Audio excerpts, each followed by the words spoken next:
સુરતના અડાજણ પાટિયા સ્થિત સ્વામિનારાયણ મંદિરમાં ચાતુર્માસના પવિત્ર અવસરે ભક્તિમય વાતાવરણ સર્જાયું હતું। 108થી વધુ હરિભક્તોએ વિશેષ પૂજા, જાપ, તપ અને પ્રદક્ષિણાના અનુષ્ઠાન સાથે ભગવાન સમક્ષ અતિવૃષ્ટિ શાંત થાય અને દેશના ખેડૂતોને સારો પાક મળે તેવી પ્રાર્થના કરી હતી। સુરતના અડાજણ પાટિયા સ્થિત સ્વામિનારાયણ મંદિરમાં ચાતુર્માસ નિમિત્તે વિશેષ પૂજાનું આયોજન કરવામાં આવ્યું હતું। ચાતુર્માસના પવિત્ર અવસરે 108થી વધુ હરિભક્તો ભક્તિભાવ સાથે પૂજામાં જોડાયા હતા। ભક્તોએ જાપ, તપ, માળા અને પ્રદક્ષિણાના અનુષ્ઠાન કરીને આધ્યાત્મિક સાધનામાં ભાગ લીધો હતો। આ પ્રસંગે કલ્પેશ મહારાજે ચાતુર્માસનું આધ્યાત્મિક મહત્વ સમજાવતા નિયમ ધર્મના પાલનનું મહત્વ પણ સમજાવ્યું હતું। મંદિરમાં અતિવૃષ્ટિની સ્થિતિ શાંત થાય તેમજ દેશના ખેડૂતોને સારો પાક મળે તે માટે વરુણદેવ અને ભગવાન સમક્ષ વિશેષ પ્રાર્થના કરવામાં આવી હતી।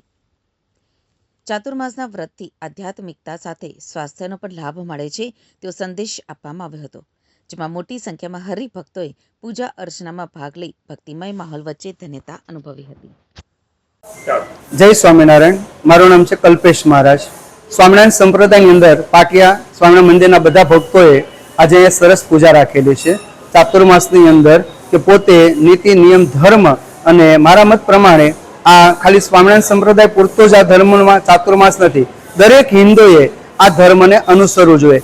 4.5 મહિના આ ઋતુઓની ચેન્જિંગ થતી હોય છે, તો એની અંદર પોતે એક ટાઈમ જમે છે, ચાંદ્રાયણ કરે છે, પછી વ્રત નિયમ જપ તપની અંદર પોતે પરીક્ષાઓ કરે છે, માળાનું અમુક અનુષ્ઠાન કરે છે। તો આવી રીતે આ પોતાના 4.5 મહિના કે જ્યાં સુધી દેવ દિવાળી નહીં આવે ત્યાં સુધી આ નિયમ ધર્મ પાળવામાં આવશે।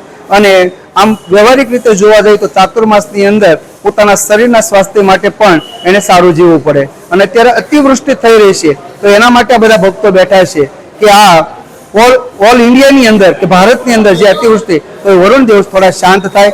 ભારત ખેતી પ્રધાન દેશ છે, એટલે ખેતીની અંદર પોતાનો પાક સારો લે અને પોતાના ઘર ઘર સુધી અનાજ પહોંચે એવી ભગવાનને આ બધા પ્રાર્થના કરી રહ્યા છે। આજે પૂજાની અંદર લગભગ 108થી ઉપર લોકો જોડાયેલા છે બધા।